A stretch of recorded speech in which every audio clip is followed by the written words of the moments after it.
Hello and welcome back to the Book Marketing Tips and Author Success Podcast. This is Penny Sansevere.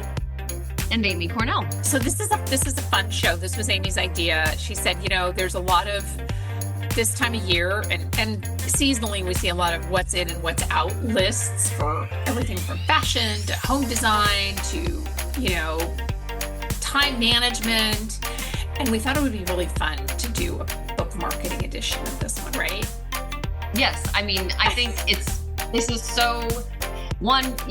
fun because I think it's always fun to give our shows a slightly different frame to keep it kind of funny and light for everybody. But at the same time, you still walk away with some really useful information that could quite literally change what you're doing tomorrow, which is always our goal. But it's fun to find different ways to present this to you because I know a lot of what we outline can be overwhelming, and not because we want to overwhelm, but hopefully there's a lot of light bulb moments when you're listening to our episodes. And we fully appreciate that it can be a lot to take in sometimes. So it's always fun, I think, when we can find a slightly different format to present information that keeps it kind of, that changes it up a little bit. Well, and part of my own selfish reason for wanting to do this episode was because I can't tell you how many authors that I've talked to over the last few months who have gone to not to throw ChatGPT under the bus, but I'm just going to throw ChatGPT under the bus, who have gone out and it doesn't necessarily, it could be it could be Gemini, it could be anything, gone there asking for book marketing advice. And what it spits out is something that doesn't necessarily work. I'm trying to find a really nice way to say it. Doesn't necessarily work. I think in order to get, generic questions with AI just doesn't work. So last week I was talking about how and you have to really question everything. And a lot of authors are getting this information and running with these guidelines are just like, well, this is not working. And that's not working because it hasn't worked for a year or maybe in some cases 5 years.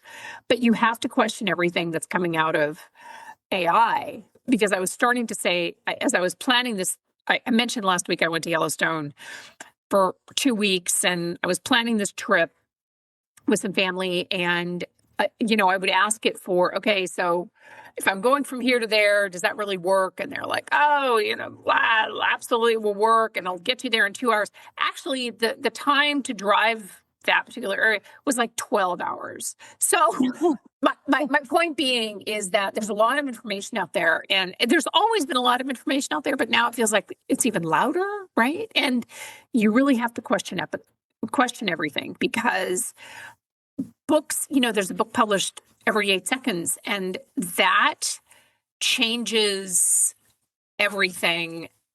It changes how we market books quite frequently. And when we say out, it doesn't necessarily mean that it's a dead tactic, because things do come back. But, and by the same token, saying that it's in doesn't necessarily mean that it's brand new. But we figure the majority of you listening and the majority of us just in general, we don't have infinite time or energy or budget to spend on things that aren't really working. So hopefully this will help you focus on what actually works today. And the first one, and Amy and I are probably going to have extremely strong feelings about this.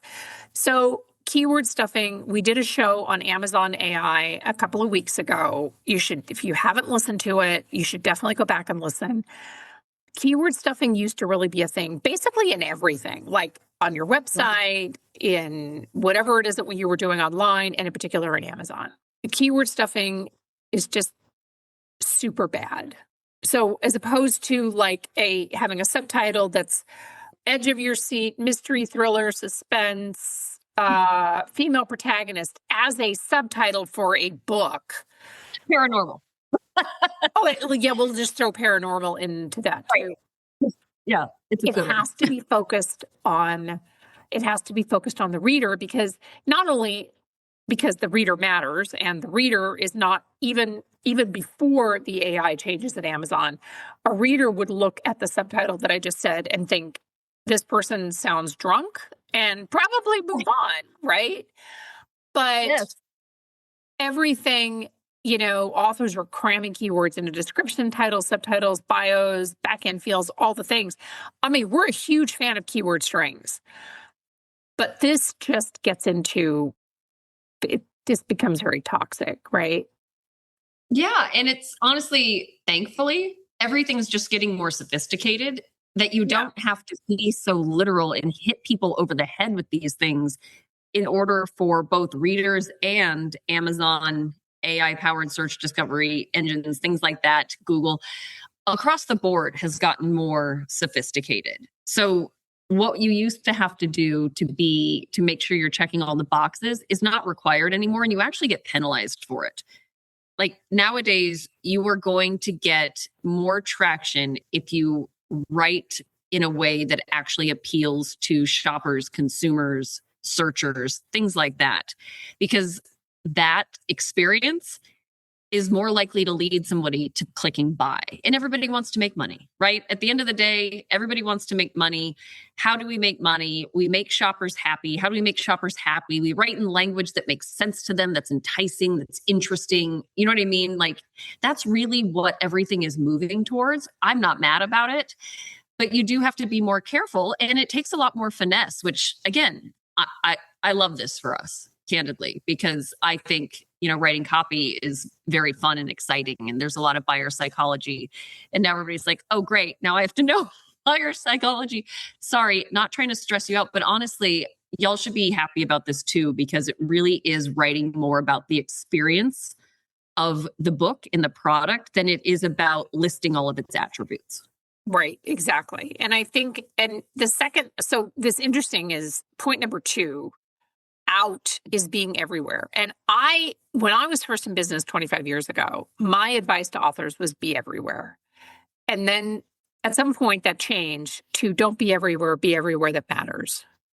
And I will tell you that a lot of authors still subscribe to being everywhere. And we see this a lot, don't we? When we're doing an author intake, that authors are just like everywhere, but they're not right. updating those accounts. They just grab. And there's nothing wrong, by the way, with grabbing those accounts so you have your name. I'm a huge fan of that because people were pretending to be me on TikTok. So definitely grab your name and point them to like if you want to grab your, Threads or Instagram or Facebook or whatever, and you want to point them to one platform that you update consistently, there's nothing wrong with that. But I mean, it seems like it hasn't so far this year, but it seems like in years past, there was a new social media platform launching every week. And it's kind of like ants to a picnic, right? So TikTok, all of a sudden, people are selling books. And all these people showed up at TikTok hoping to be super famous and be viral. And the majority of authors just found it really exhausting. Right. And I feel bad sometimes because our contact forms will sometimes turn into what feels like a confessional for some authors. And I feel terrible for them because they're like, well, I'm not doing this and that and this and that. And I'm thinking like, you probably don't need to be doing that. So it's okay. Don't be so hard on yourself, But there's a lot of guilt around not being everywhere still, which bums me out, like that's absolutely the surefire way to get burned out and lose track of what really matters and where your probably precious free time to do any book marketing should not be spent, right? So let's drop the guilt around being everywhere. Yeah. Yeah. And you may quote me when I say don't be everywhere that matters. And by that, obviously, we mean where your readers are. And that's the thing. Yes. And I just still talk to authors to this day who are just like, I'm exhausted. Like I have to be on these platforms. I have to figure out all this content. And while you're spending time figuring out all that content for social media, you're generally not spending time finding, marketing your book or doing things that are actually going to help to move the needle, which social media is great for. Like, this is not us trashing. Like, okay, in segment 1, I trashed AI and now we're trashing social media. That's not what we're saying. But commune with Penny. What? I said we're all going to move out to the commune with Penny and ditch all of our. I know, right? Yeah, come be with me where there's no electronics or anything. No, I would break out into a rash.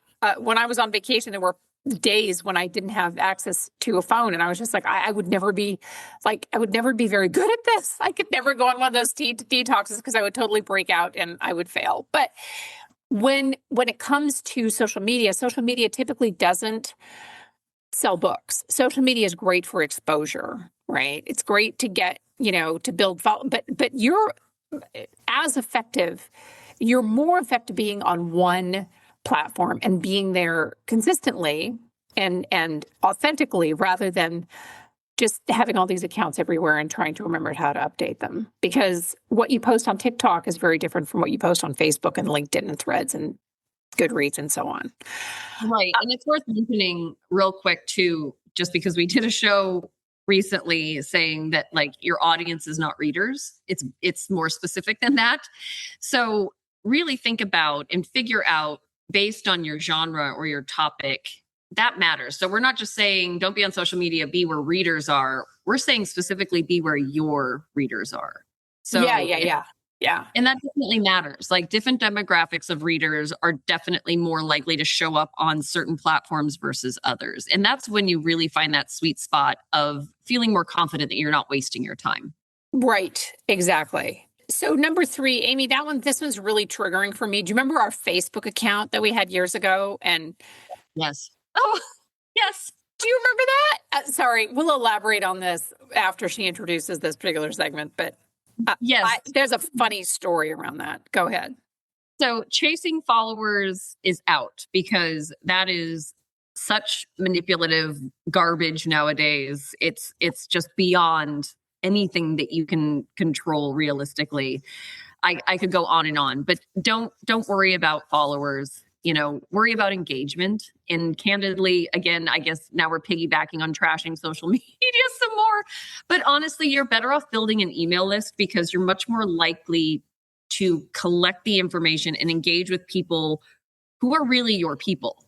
If you're building an email list, people don't just give their email to anybody. So if somebody's given you their email, like in modern currency, that's huge. And we've done shows on newsletters before. If you haven't listened to them, definitely listen to them because we go into all the reasons why, like even a list of 5 to 10 people is gold because of what it means for you long term. But seriously, for years, authors were encouraged to focus on followers because you want those numbers up and that's what matters. But really, you want to own your audience. You want to know that they're really your people. And again, it goes back to feeling confident that you're spending your time wisely. Because at the end of the day, I think a lot of us are concerned about that. It's not just, am I doing the right things? It's like, oh my gosh, I have 30 minutes today to market my book. Like, what do I choose? Like, it turns into the Sophie's Choice situation, right? So knowing what makes sense versus what doesn't, working on building your email list and kind of the next step with that, staying in touch with those people and making them feel seen and heard and respected, huge, much, much better. Well, and there was I haven't seen this in a long time, but for a while, there were a lot of companies who were actually selling followers. So they would get you like a gazillion followers to your email list or to your social media accounts. And that's kind of what we alluded to in the beginning. Like at some point, whereas Amy and I, this is a bunch of years ago. I think this is maybe even 10 years ago or something. Amy was going through all of our followers on our Facebook account. And somehow we wound up in this really weird spiral on Facebook where we started to get a ton of followers. And Amy she would click through to look at these followers. They were awful. Like awful. They were not even authors. They were just random people who were you probably wouldn't want to run into like late at night. Likely on watch lists. Like we're talking really bad bets. It's like this is not okay. It was hard though because I was cutting that arm off and saying like we are done with these people was a big deal. I think, didn't we burn that account to the ground? Yeah, we did. And that was really hard. I was like, I think we have to get rid of it. and she and I had not been working together for that long where I, really, I mean, not that it was never a time where I never trusted you, but I was just like, well, this is really coming out of left field. I think you're being rash, Amy. Right. Yes. I mean, then telling you to delete a Facebook account, that was like, clutch your pearls. Absolutely not. Oh, it was horrifying. I think I was like sick all week. Like it was, and Amy was like, well, we can just start over again and we can, start from scratch and this whole thing.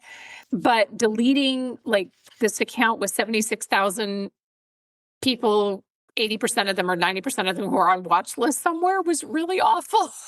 Yeah. It was intense, but it made sense. But, and again, like we save this because it really makes, I want to say we've referenced this data before, but it's worth it. Email marketing consistently generates among the highest ROI of any digital marketing channel, often cited at $36 to $40 earned for every dollar spent. It's amazing.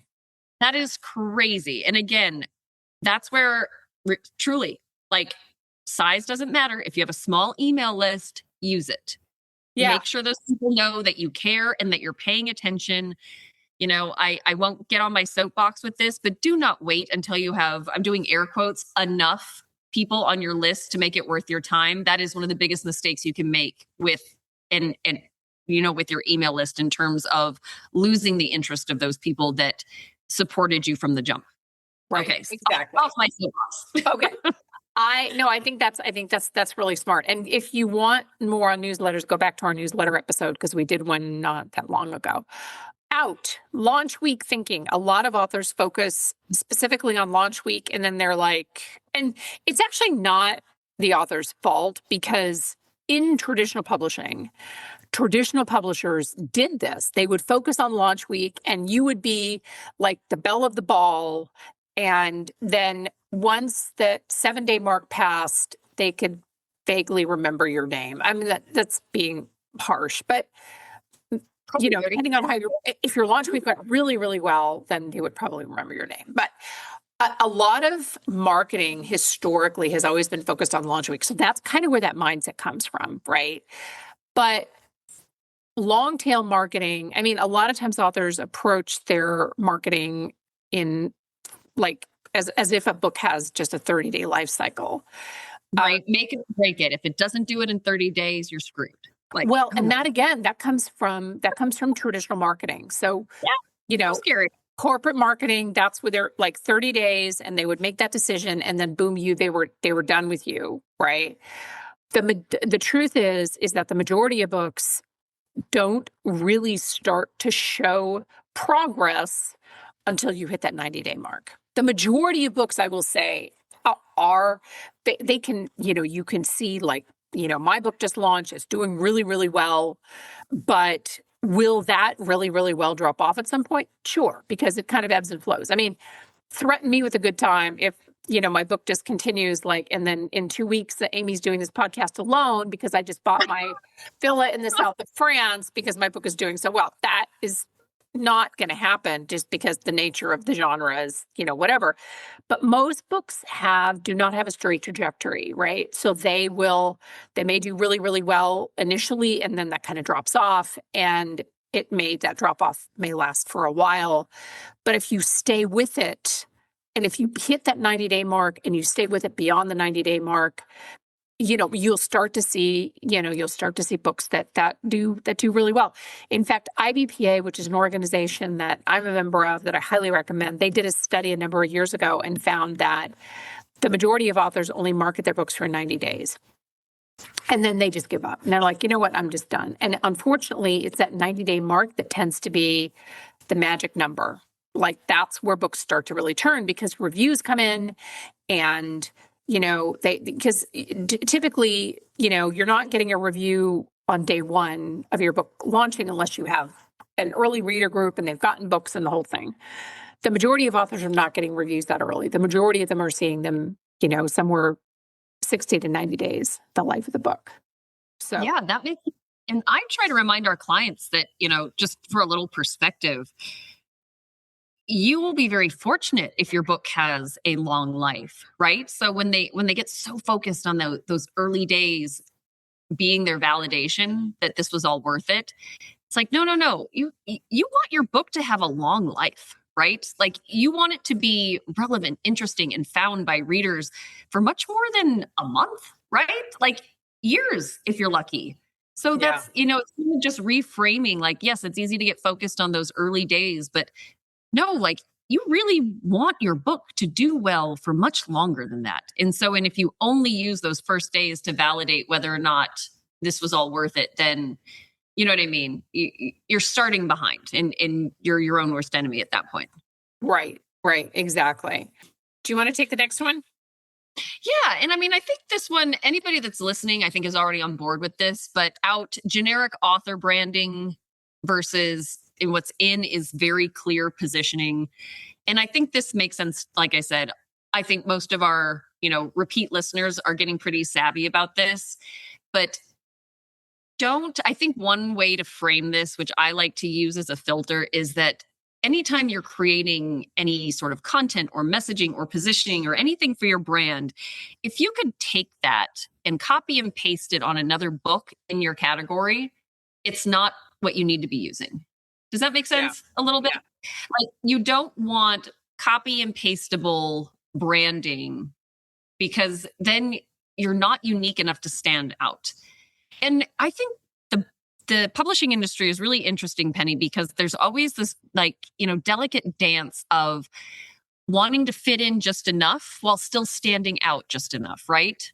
Yes, that's exactly true. Yes. And it's very tough, and which I fully appreciate. It can be very tough for people that don't live in that headspace of marketing and branding and things like that to understand how delicate that dance is between you want to fit in enough to where it makes sense to the people that you're trying to reach. Like, you want it to be a natural fit. You don't want them to have to overthink whether they're potentially interested in your book. But at the same time, you want to leave a lasting impression that makes you memorable when they finish the book that they're reading right now and they go to buy their next one, right? You still want to make that short list. So you want to be unique enough to where you're top of mind, but you don't want to be so unique that you know what I mean? You're completely off the radar because you're doing your own thing out in left field. Right, exactly. No, I think that's really important. And especially, I think that it is especially important now when we are making the majority of our buying decisions very quickly. Yes, right. Exactly. So we don't have a lot of time. Consumers don't have a lot of time to figure stuff out. No, it needs to be a natural fit. Like, you want to aim for that natural fit, but then leave them with those little those little sprinklings of things that are very much unique to you that nobody else can replicate. Right, exactly. And the next one, I'm sorry, Kenny. I think you should take this one. I wanted to take this one, and I'm sorry. Can I tell a story? Because I have a story around this. This is our podcast. We can technically do whatever we want. All right. So Out is obsessing over bestseller status. In is building reader retention. I know that when we talk about bestseller status versus reader retention, bestseller status sounds a lot more sexy. Like, woohoo! Like, okay, so I got a bestseller flag, and I'm not bragging. I'm just saying, screenshots of my bestseller flag for Think Local, Sell Global. I love it. Very exciting. There were companies at some point who used to help authors and shame on them, although I'm sure they made like a fortune, because I think at one point it was like $30,000 to hit a bestseller status. But there were companies that were set up to help authors achieve that bestseller flag on Amazon, which sounds so crazy to me. Okay, so my story, I was working on a book with a New York publisher, and this was before you joined us. And this book was just like bestseller status, like all over the place. And the book shall remain nameless, as will the author, because I don't want to get sued. But this book was bestseller status, like all over the place. And we were just like, woohoo, party on. This was great. Flying to New York, meeting with the publisher. They were super excited, blah, blah, all those other things. So in a meeting with the publisher, this was, 3 weeks, this book is still rocking the bestseller list. We're just like, oh my gosh, this is amazing, right? It was one of those books where we never, ever thought that it would do this well. So I meet with the publisher, and the publisher looks kind of uncomfortable, like, for lack of a better term. And they said that they had just gotten a call from some storage facility. I don't know, it was in the Midwest, I think, or something. Anyway, the storage fee hadn't been paid, and I guess they were listed as the second to call or something for money. And the storage facility, and there were a bunch of different storage facilities. This isn't just like your one-off where you put in like grandma's stuff or you're keeping for later or whatever. This was like a massive storage facility and was full of this author's books. Like, so they had basically purchased all of their books and were paying for a storage facility in the middle of, I don't know wherever, right? And the publisher got the call the day that I arrived for this meeting. And the publisher was like, so we have a problem. It's not funny. But in hindsight, it's kind of funny. So this author who had, I guess, like a 2 or 3 book deal or something, they basically lost their everything because they had been buying up their books to hit the bestseller lists. Is that not so crazy? It's Anyway, not so surprising, but how mortifying. it was mortifying. And I didn't really know what to say because I'm like, well, don't look at me because it's not like I helped them find the storage facility. I'm just the publicist. Like, I got nothing. And then I think I went out and started drinking really early. I'm pretty sure that's how that day ended. But it makes sense. But it's amazing to me over the years what we have seen authors do to chase bestseller status. And I get it. That flag on Amazon is amazing. Seeing your book hit a bestseller list, New York Times, Wall Street Journal, USA Today, like, we get it. It's a huge, you will be far more successful by focusing on building reader retention. And part of that, and again, I realize it's a very unsexy term, but part of that is through like your newsletter. And Amy cited a statistic that really pretty remarkable. A lot of authors spend an enormous amount of energy chasing a moment instead of building a relationship, much like this author with their storage facilities did. Sorry, I'm not laughing, but I mean, kind of funny, right? Thinking long term, because now this author has never published another book again, mostly because nobody wants to. I mean, like, who would want to take a chance on that, right?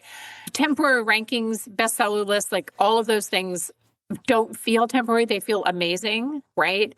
Reader relationships are the things that are really going to carry you through. And that's something that even surprisingly that not enough authors really focus on, is focusing on like the newsletter and, building those reader relationships, which will help to carry you from book to book to book.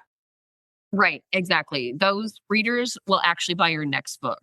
Whereas the one-off reader that you don't ever see again, that's very much anonymous, is, that they are not going to buy your next book, Right. Exactly. All right. Do you want to take the next one?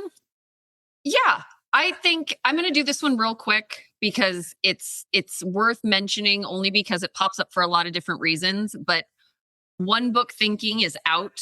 Catalog thinking is in, and this is not just for genre fiction. Even if you write nonfiction, you can still think longer term, multiple resources, multiple touch points, multiple products. Each book is not a separate business. It's not a separate, you know what I mean? They all build on each other. And there are definitely lots of data out there that says that consistently that show that authors with larger catalogs are significantly more likely to earn meaningful monthly income than authors with only 1 or 2 books. And I know that sounds hard because it's hard to put out a book. Like, we get that. And then to take the risk and the chance on putting in all that effort again to release another one when your first book hasn't, quote unquote, proven itself yet. Yes, there is risk in that.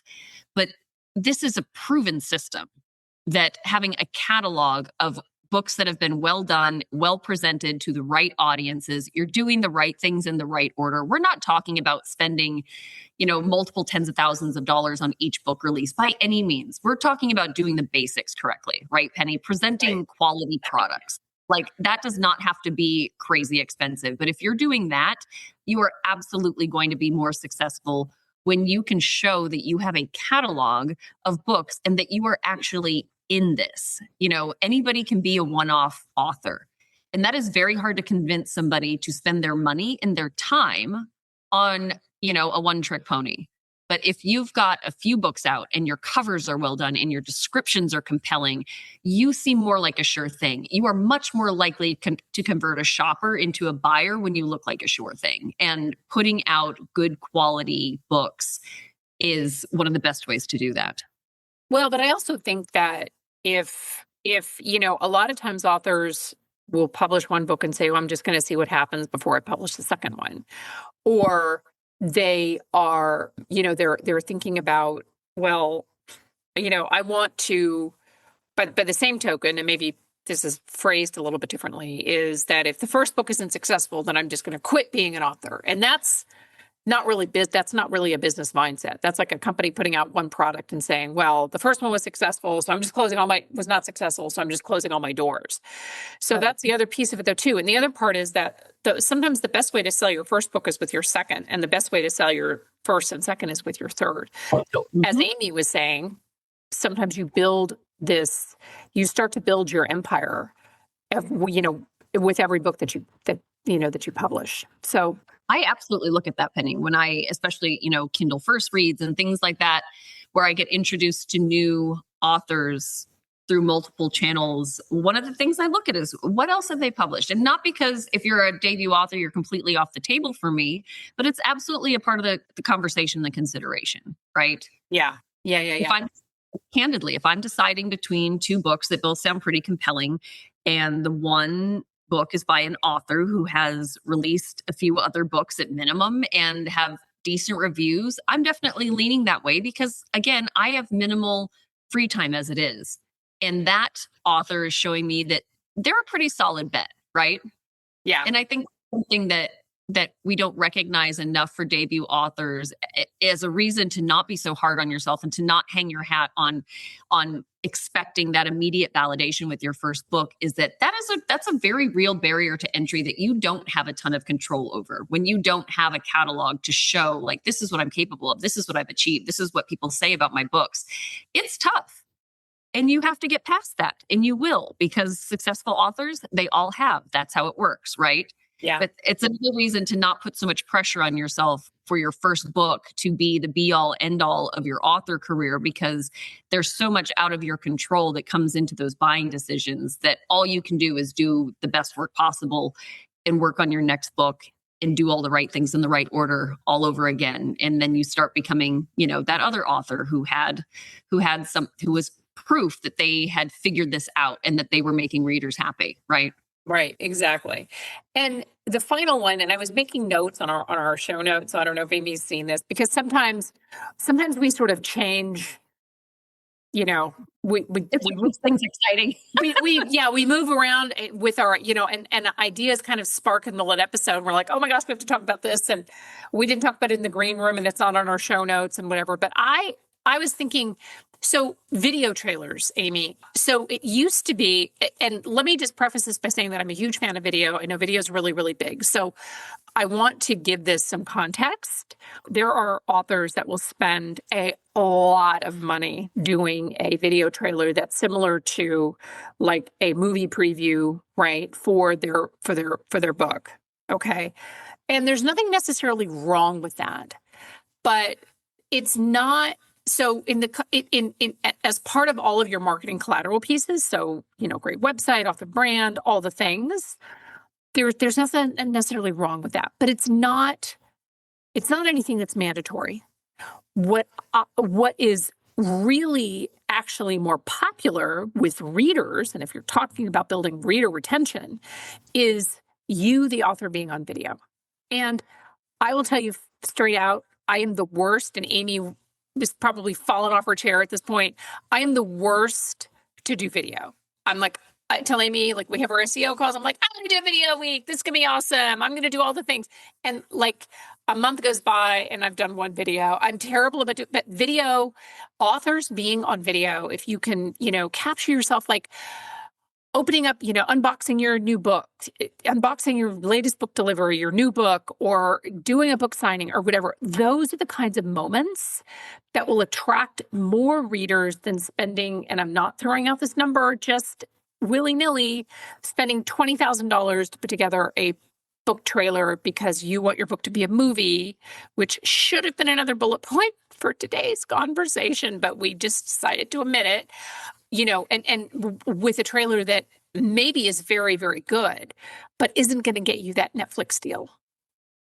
Right. Exactly.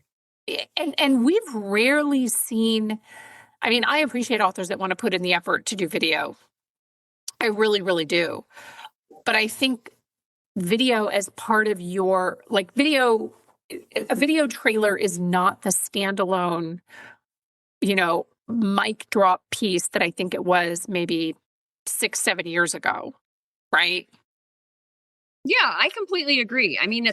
the trailer is one of those things too that might make a lot more sense if you have the budget for it. Once you actually have the site traffic and things like that, or the YouTube traffic or whatever to support what you've created. You know what I mean? Yeah.